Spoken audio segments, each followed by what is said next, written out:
जय जय श्री राधे। सभी भक्तों को हर हर महादेव सदा जैसे की था श्री शिवाय नमस्तभ्यम।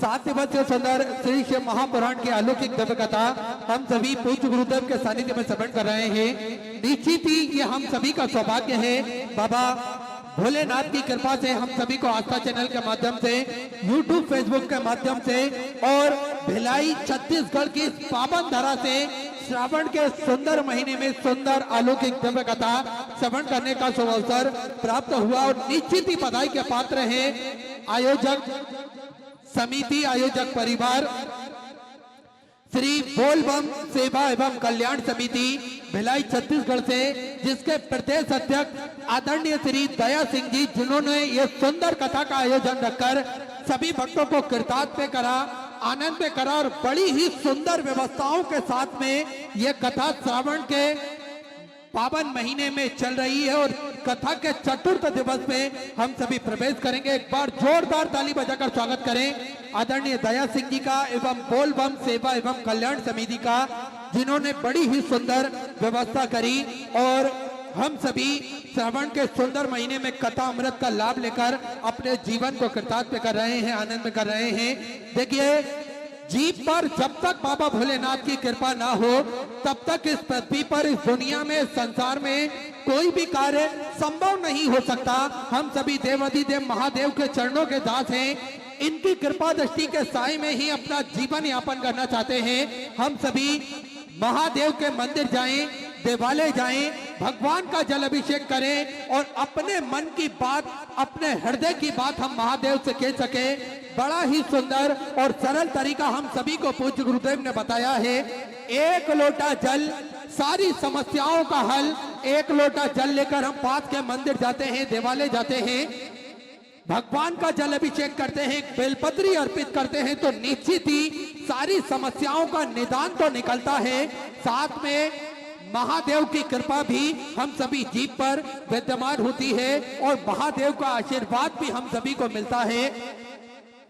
और देखिए, एक लोटा जल चढ़ाने से जो इस संसार सागर में हम सभी को जन्म महादेव की कृपा से प्राप्त हुआ है, तो उनका धन्यवाद अदा करने का भी तो अवसर हम सभी को प्राप्त होता है। इसलिए प्रतिदिन मंदिर जाकर, देवालय जाकर भगवान का जल अभिषेक करना निश्चित ही हम सभी के लिए आवश्यक है और हम सभी को प्रतिदिन मंदिर जरूर जाना चाहिए।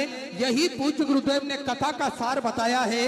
देखिए, जब से एक लोटा जल चढ़ाना भक्तों ने प्रारंभ करा है, निश्चित ही जीवन में कुछ ना कुछ बदलाव हम सभी को देखने को मिला है। आज पत्रों के माध्यम से हम सभी देखते हैं किस प्रकार से जब भक्त अपने मन के भाव उन पत्रों में लिखते हैं, अपने मन के जो महादेव ने उन्हें दिया है वे भाव जब पत्रों में लिखते हैं, उन पत्रों के माध्यम से हम सभी को पता चलता है किस प्रकार से कुबेर भंडारी ने, राजा धीराज महाकाल राजा ने हम सभी का हाथ पकड़ रखा है और हम सभी को वो निरंतर ध्यान दे रहे हैं। आज एक लोटा जल की महिमा हम निरंतर देख सकते हैं। भक्त एकत्रित होकर लंबी लाइनें लगी रहते हैं आज शिवालयों में, तो निश्चित ही कहीं ना कहीं हम सभी को इस बात की खुशी होना चाहिए कि आज कम से कम सनातन धर्म को मानने वाले लोग मंदिर जाना प्रारंभ कर दिए। आज मंदिरों में जो भीड़ लगती है, चाहे बच्चे हो, बूढ़े हो, जवान हो, माताएं हो, बहनें हो, सभी वर्ग के लोग मंदिर जाते हैं और भगवान का जल अभिषेक करते हैं। तो ये कहीं ना कहीं सनातन धर्म के मानने वाले लोगों के लिए बड़ा ही सुंदर मैसेज है, बड़ा ही अच्छा ये संवाद है जो सभी भक्त मंदिर जाकर अपने जीवन को कृतार्थ करते हैं, आनंद करते हैं। देखिए, शिव महापुराण की कथा ने हमें कर्म करना भी सिखाया है। शिव महापुराण की कथा ने हम सभी को जागृत करा है। शिव महापुराण की कथा ने हम सभी को हमारे शास्त्रों के बारे में बताया है और शिव महापुराण की कथा ने हम सभी को बताया है कि बिना संघर्ष के, बिना कर्म के हमें सफलता प्राप्त नहीं हो सकती। देखिए, सफलता हमें कर्म से ही प्राप्त होती है और कर्म हम सभी को करना चाहिए, तब जाकर ही सफलता हमें मिलती है। क्योंकि किसी ने बड़ा ही सुंदर कहा है, जितना बड़ा प्लॉट होता है उतना बड़ा बंगला नहीं होता, जितना बड़ा बंगला होता है उतना बड़ा दरवाजा नहीं होता, जितना बड़ा दरवाजा होता है उतना बड़ा ताला नहीं होता, और जितना बड़ा ताला होता है उतनी बड़ी चाबी नहीं होती। पर फिर भी चाबी पूरे बंगले पर चाबी का अधिकार होता है। और इसी तरह से हम सभी को समझना चाहिए कि मानव के जीवन में बंधन और मुक्ति का आधार है मन की चाबी पर निर्भर करता है।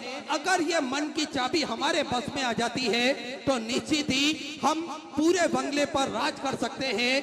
ये मन की चाबी को हमें स्थिर करना चाहिए। और किसी ने बड़ा ही सुंदर कहा है कि पैसों के अभाव से यह जगत मात्र 1% दुखी है, और परंतु समझ के अभाव से ये दुनिया 99% दुखी है। अगर हम सभी देखें, अपने आसपास महसूस करें, तो जिनके पास धन नहीं है ऐसे लोग अपने धन की कमी से के कारण मात्र 1% दुखी रहते हैं। लेकिन वो दूसरों का यश, दूसरे की प्रतिष्ठा, दूसरों का धन और दूसरों का वैभव देखकर आज ये दुनिया के लोग 99% दुखी होते हैं। अगर हमें इसका कोई सबूत चाहिए या हमें इसका कोई उदाहरण चाहिए तो आप सोशल मीडिया पर जाकर देख सकते हैं कि किस प्रकार से लोग एक दूसरे की टांग खींचने में लगे हुए हैं, एक दूसरे को नीचे गिराने की वो हमेशा सोचते हैं। लेकिन ये जो हमें कर्म की सफलता की जो चाबी, मन की चाबी बताती है, उससे हमें एक चीज सीख लेना चाहिए कि हम सभी को दूसरों के लिए हमेशा अपने मन में खुशी रखना चाहिए और अपने लिए हमेशा अपने मन में मस्ती रखना चाहिए, और हमेशा दूसरों की खुशी का ख्याल रखकर ही कर्म करना चाहिए।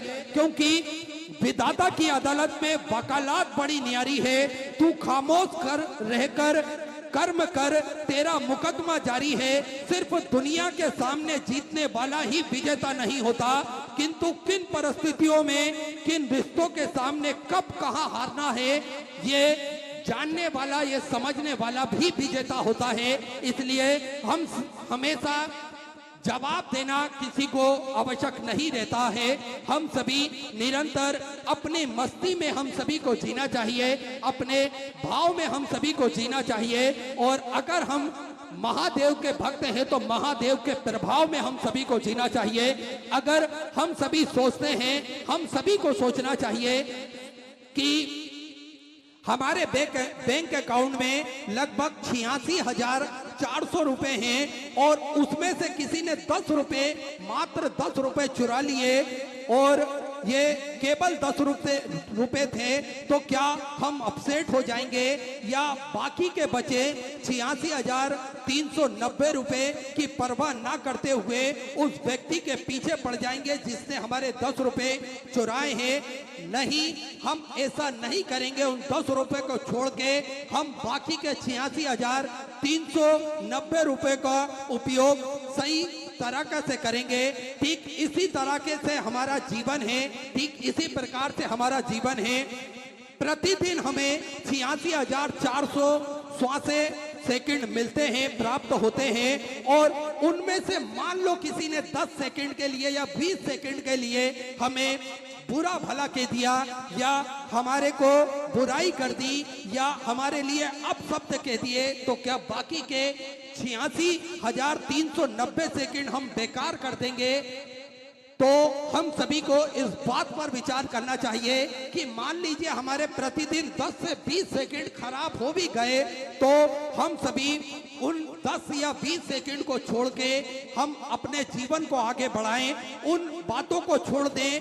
जिस व्यक्ति ने हमें बुरा भला करा है उस व्यक्ति को हम भूल जाएं और उसके छोटेपन को भूल जाएं, और हम सभी कुछ बड़ा करने के लिए, अच्छा करने के लिए आगे बढ़ते जाएं। क्योंकि ये जिंदगी बड़ी होना चाहिए, लंबी नहीं। हमेशा इस बात का हम सभी को ध्यान रखना चाहिए। अगर किसी ने हमें कुछ भरा बुरा कह भी दिया है तो हम उसके छोटेपन को, उसके ओछेपन को भूलकर हम आगे की ओर बढ़ें, क्योंकि यही दुनिया, यही हम सभी को एक रहस्य सिखाती है कि हम सभी को बाकी के जो बचे हमारे सेकंड है, बाकी के बचे जो पैसे हैं, उसे हमें हमेशा अपने सत्कर्म में, अपने मन में, अपने भाव में हमेशा लगाना चाहिए, क्योंकि ये जिंदगी बड़ी होना चाहिए, लंबी नहीं। इसलिए हमेशा अपनी मस्ती में जिए और महादेव के प्रभाव में अपने जीवन का यापन हम निरंतर करते रहें। और शिव महापुराण की कथा ने हम सभी को यही सीख दी है।